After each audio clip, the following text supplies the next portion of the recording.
आफियत, गोशाए आफियत। इसके साए में शामिल है रब का करम, गोशाए आफियत, गोशाए आफियत। ऐ परिंदों मुबारक हो नीला गगन, और भौरों को महका हुआ यह चमन, और भौरों को महका हुआ यह चमन। जो जहाँ भी थके डगमगाए कदम, गोशाए आफियत, गोशाए आफियत, गोशाए आफियत प्रेमाशरम, गोशाए आफियत प्रेमाशरम, गोशाए आफियत, गोशाए आफियत, गोशाए आफियत, गोशाए आफियत। मैं आप लोगों को सुबह से बुलवा रहा हूँ और आप अब आ रहे हैं। सरकार, आपके दोस्त वाला सिंह तो दुश्मनी को उतर आए हैं। मैं इन लोगों के लिए कुछ दवाइयाँ लेके आया था। बहुत दवाई फैला रखी है इस बीमारी में। सब्र करो लपट भैया। देखा नहीं, मेरा बेटा भी तो चला गया। इनके पास घर में कफन खरीदने तक के पैसे नहीं हैं। वैसे किस लिखा पड़ी में पड़े हो? कुछ आराम क्यों नहीं कर लेते? न सोते हो न खाते हो, बस काम काम काम। मैंने सोचा आपके दोस्त के बारे में आपको उसकी हकीकत पता है कि नहीं, इसलिए मैं अखबारात ले आया। पेशकार साहब, ये अखबार तो मैं रोज पढ़ता हूँ। इन खबरों के लिए कि लोग मेरे बारे में क्या लिखते हैं।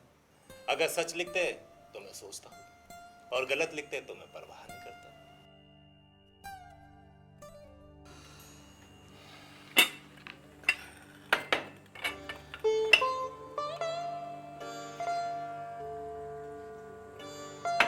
लीजिए पेशकार साहब, पहले चाय पीजिए। पेशकार साहब,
बेटा प्रेम, तुम ये सुबह से किस लिखा पड़ी में पड़े हो? कुछ आराम क्यों नहीं कर लेते? न सोते हो न खाते हो, बस काम काम काम। बाबा, मैंने फैसला पढ़ा है और मैं जमींदारी को भी जानता हूँ। कुछ पॉइंट्स लिखे हैं मैंने ताकि लखनपुर वाले जीत सके। बेटा, अपील लड़ने के लिए पैसों की जरूरत होती है, और ये लखनपुर वाले बेचारे गरीब आदमी हैं, पैसा कहाँ से लाएंगे? सही कहा बाबा आपने। यही तो मसला है कि ये बेचारे गरीब लोग पैसा कहाँ से लाएंगे। बाबा, आप उनके लिए दुआ कीजिए, दुआ कीजिए कि ये मसला हल हो जाए। अगर ये मसला हल हो गया ना, तो ये गरीब लोग आपको बहुत दुआएं देंगे। बेटा, अल्लाह मुसब्बिबुल असबाब है, वो बड़ी से बड़ी मुश्किलें हल कर देता है। आमीन।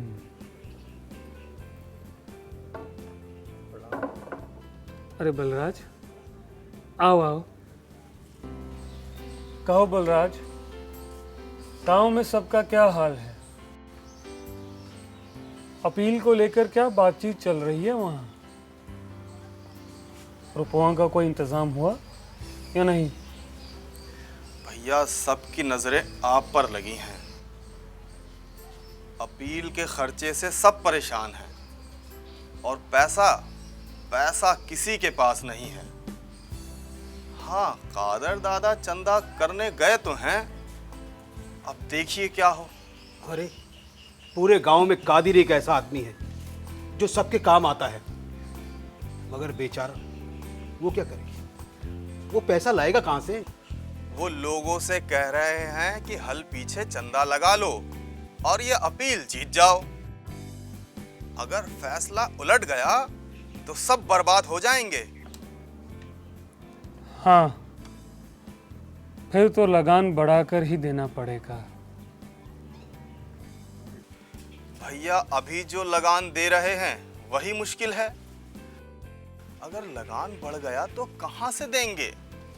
फिर तो यही होगा, गांव छोड़कर शहर जाएंगे, मेहनत मजदूरी करेंगे और अपना पेट भरेंगे। ये सब शरारत गौस खां की है। गौस खां तो कारिंदा है, मगर हुक्म तो ज्ञान ने ही दिया है ना?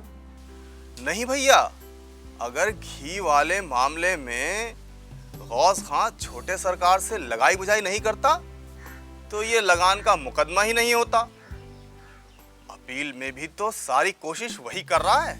खुदा जाने इस गौस खां का क्या हश्र होगा। अल्लाह कभी इसे माफ नहीं करेगा।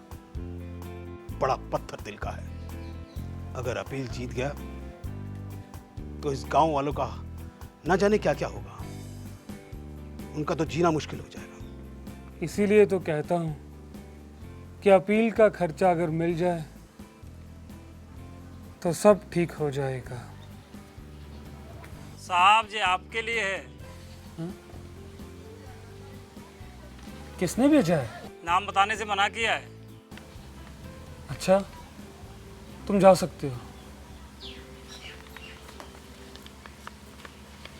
क्या होगा बाबा इसमें? देखो, अरे, इसमें तो रुपए हैं।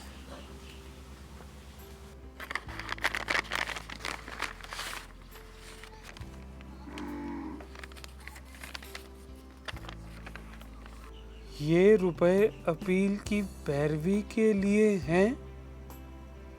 मैं अपना नाम लिखकर शोहरत नहीं चाहता।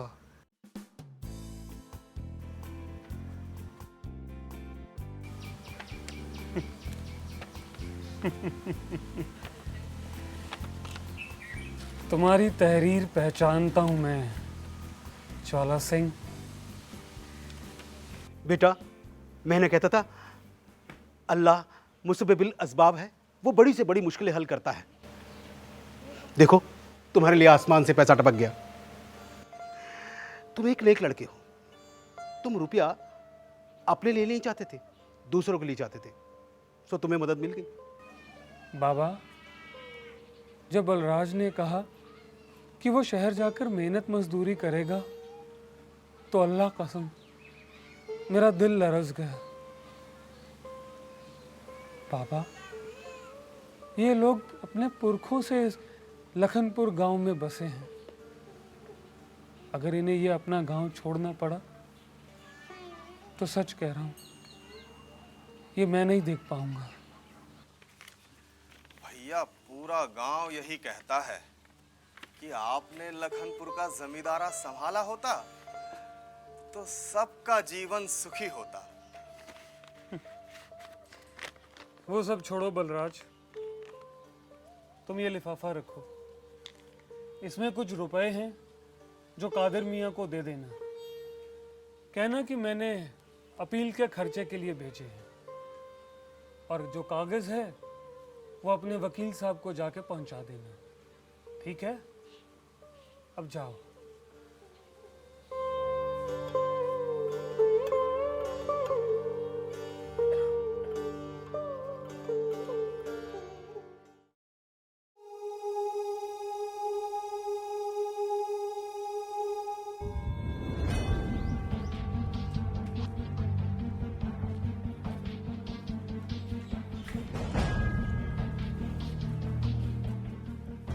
छोटे सरकार। क्या हुआ? फैसला हो गया क्या? जी अभी नहीं। तुम्हारी कोई पेशकार से बात हुई? जी वो साहब के आने से पहले हुई थी। पेशकार ने कहा घबराने की कोई बात नहीं है, फैसला आज हो जाएगा, और वो पूरी कोशिश कर रहा है। मैं अंदर नहीं जाऊंगा, मेरे लिए ये मुमकिन नहीं। वो बड़े साहब मुझे जमींदार की हैसियत से जानते हैं। वो हाकिम की तरह कुर्सी पर बैठे और मैं उनके सामने मौकिल की तरह उन्हें सलाम करूं और खड़ा रहूं, मुझसे ये ना होगा। ठीक है साहब, मैं खुद देखता हूँ।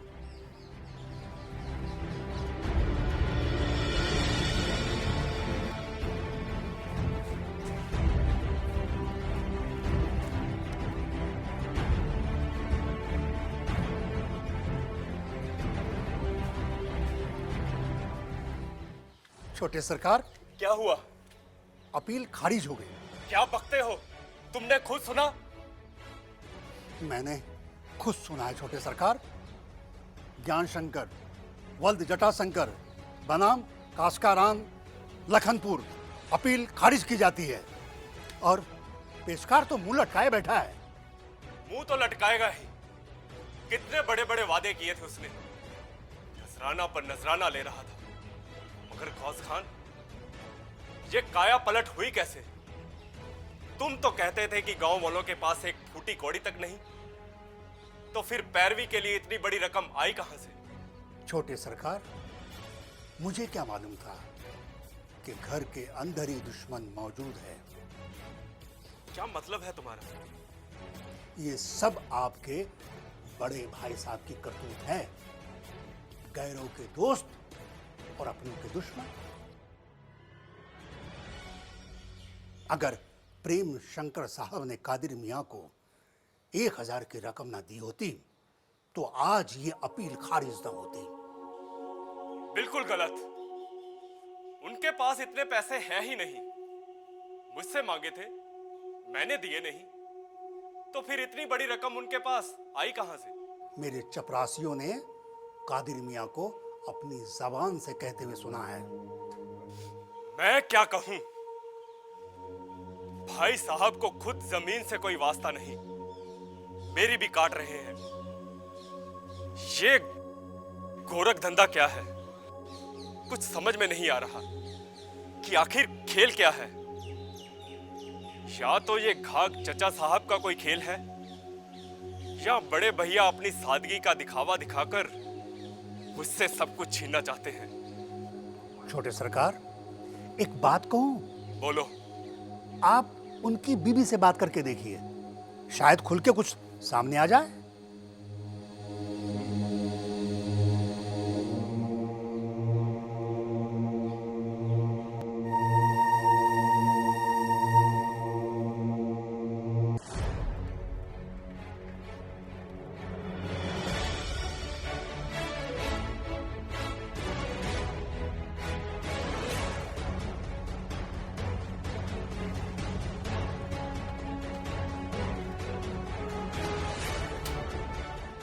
भाभी, भाभी, भाभी, भाभी, भाभी कहाँ हैं आप?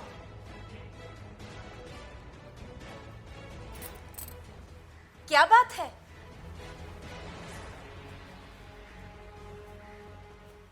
इतने परेशान क्यों हो? मैं तबाह हो गया, बर्बाद हो गया, और ये सब किया कराया आपके पति देव का है।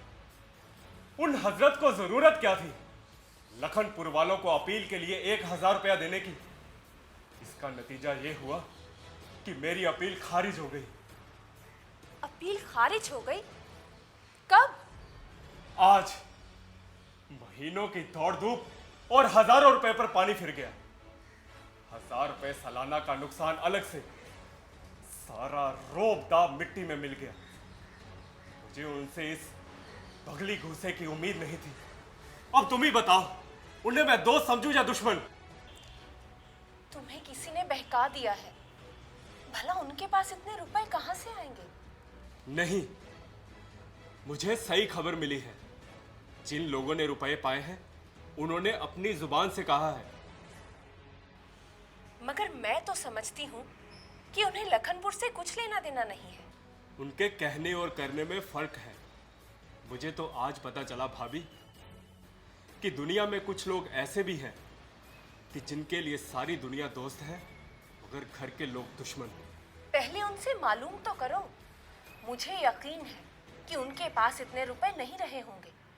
रुपए थे नहीं तो आए कहां से? उनकी इस हरकत ने मेरे सारे मंसूबे खाक में मिला दिए। जब उन्हें मुझसे इतनी दुश्मनी है तो मैं उन्हें अपना दोस्त कैसे समझूं, भाई कैसे मानूं? राय साहब ठीक कहते थे कि परदेश में रहने से आपसी मोहब्बत खत्म हो जाती है। तुम्हें वहम हुआ है कि उन्होंने रुपए दिए हैं। अगर उनके पास होते तो तुमसे क्यों मंगवाते? अच्छा किया मैंने जो उस वक्त रुपए नहीं भेजे, वरना वो भी मेरे खिलाफ ही इस्तेमाल होते। तुम अपने भैया के पास जाकर पूछ क्यों नहीं लेते?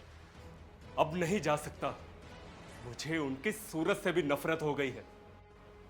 वो असामियों का साथ देते हैं ना, तो मैं भी बताऊंगा कि मैं क्या कर सकता हूं। जमींदार के 52 हाथ होते हैं, 52। लखनपुर वालों को ऐसा कुचलूंगा कि उनकी हड्डियों तक का पता नहीं चलेगा। ज्ञान इतना गुस्सा नहीं करते। कभी अपने भैया को कहते हो और कभी लखनपुर वालों को। हाँ, भैया और गांव वाले आपस में मेरे खिलाफ मिल गए हैं। वो मुझे तंग करके बाद में असामियों को उभारेंगे। वो सारे गांव पर कब्जा कर लेंगे। भाभी, मैं आपसे कह देता हूं कि फिर आप और हम कहीं के नहीं रहेंगे। तुम अपना ख्याल करो, मेरी फिक्र छोड़ दो। ईश्वर ने मुझे बहुत सब्र दिया है। मुझे कुछ नहीं चाहिए। मगर एक बात समझ नहीं आती। पिछली बार भैया ने रुपए मांगे, मैंने दिए नहीं, मगर भैया का काम नहीं रुका। फिर वो कौन है जो भैया की मदद कर रहा है?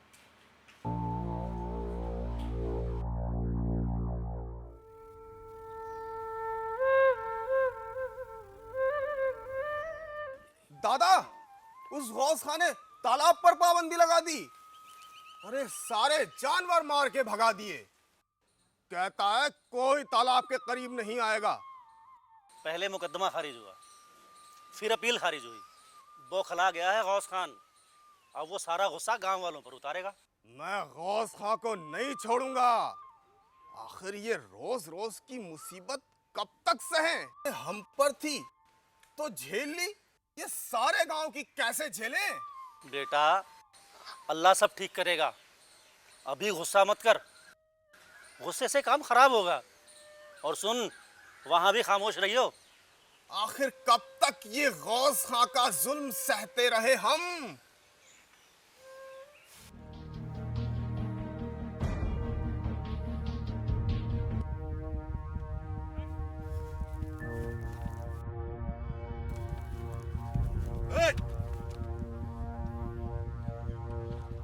कारिंदा साहब, हमारे बाप दादा इसी तालाब से पानी लेते आए हैं और सारे जानवर इसी से पानी पीते हैं और हम इससे अपने खेत जोतते हैं। आज क्या हो गया?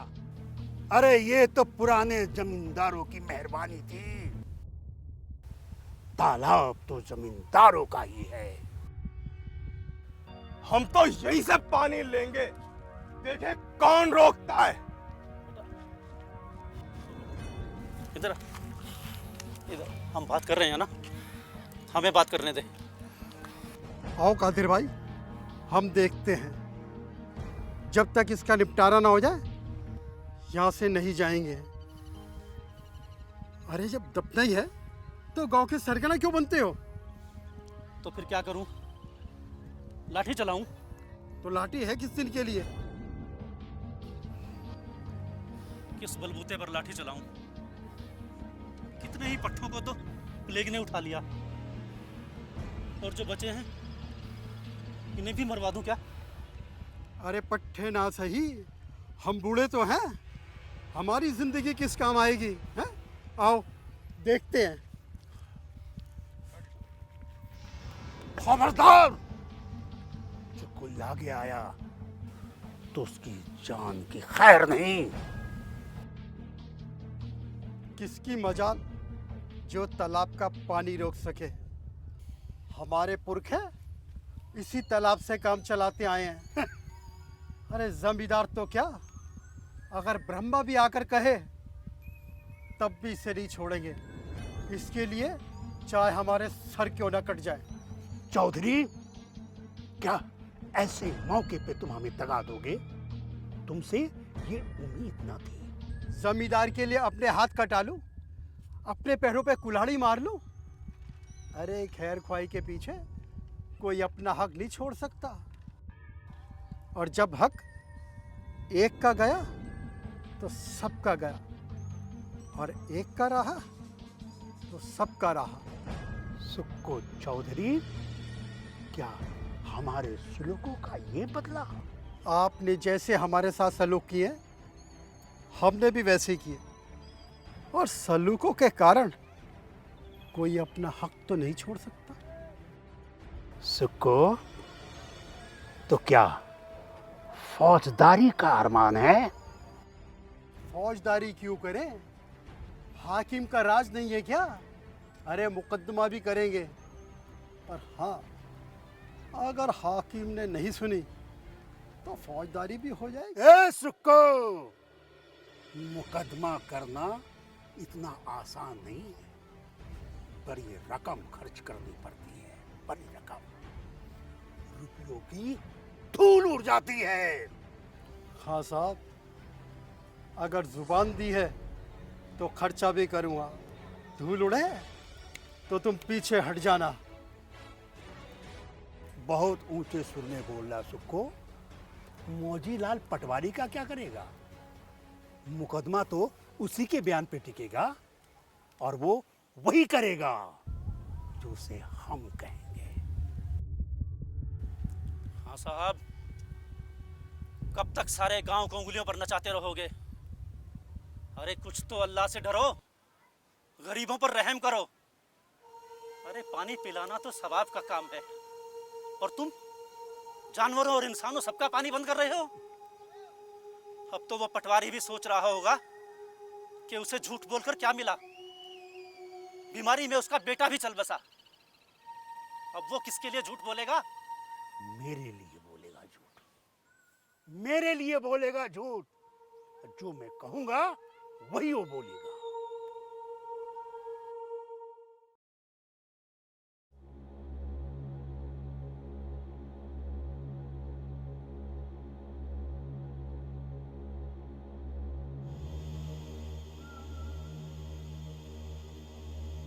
पटवारी जी, छोटे सरकार मुकदमा हारे, अपील हारे, आपसे नाराज हुए, फिर भी मैंने आपकी बात बना दी। अब तो सब कुछ आपकी गवाही पे टिका है। हाँ साहब, अब झूठ बोलने को दिल नहीं चाहता। ये झूठ वूठ कुछ नहीं है पटवारी जी। हमसे मिल के नहीं चलोगे तो ये गांव वाले तुमको निपटा देंगे। हाँ साहब, किस दिल से झूठ बोलूं? गृहस्थी बिखर गई, प्लेग घर को खा गया, इकलौता जवान बेटा चला गया। अब तो सोचता हूं सब कुछ छोड़ छाड़ कर राम राम करूं। पटवारी जी, जब तुम ही नहीं रहोगे तो राम राम हाँ करोगे। जान बहुत बड़ी चीज है। अगर तुमने गवाही नहीं दिया और मैं ये मुकदमा हार गया तो मैं किसी को मुंह दिखाने के लायक नहीं होगा। दुनिया चाहे इधर की उधर हो जाए, मुझ मुझे हर हाल में वो साहब का मुकदमा जीतना है। ये सुक्को चौधरी अपने आप को समझता क्या है? क्या समझता है कि मैं चुपचाप बैठा रहूंगा?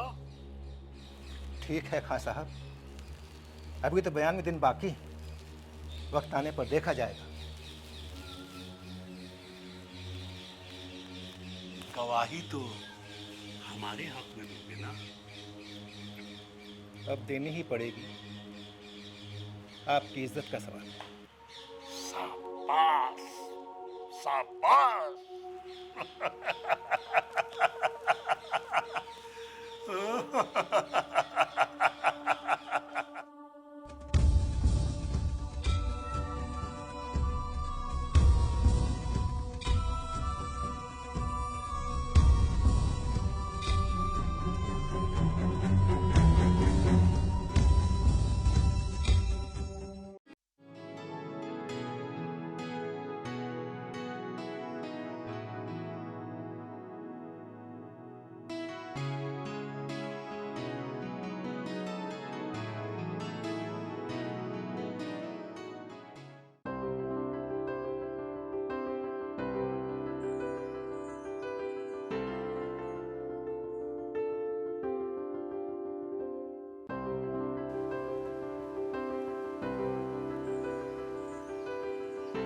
सरकार प्रणाम।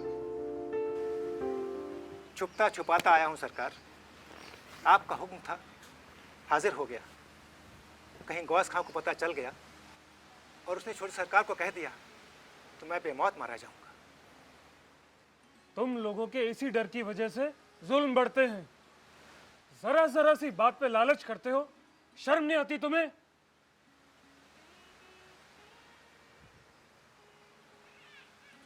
तुम लोगों की वजह से ही उनकी हिम्मत बढ़ती है, चाहे वो गौस खां हो या फिर मेरा भाई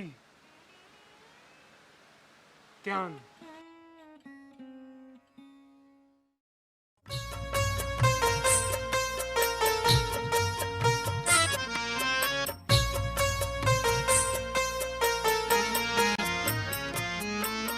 प्रेमाश्रम गोशायापियत प्रेमाश्रम। ऐ परिंदो मुबारक हो नीला गगन और भौरों को महका हुआ ये चमन।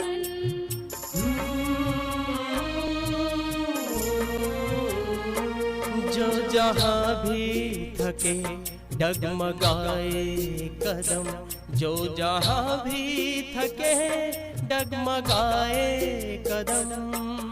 गोशायापियत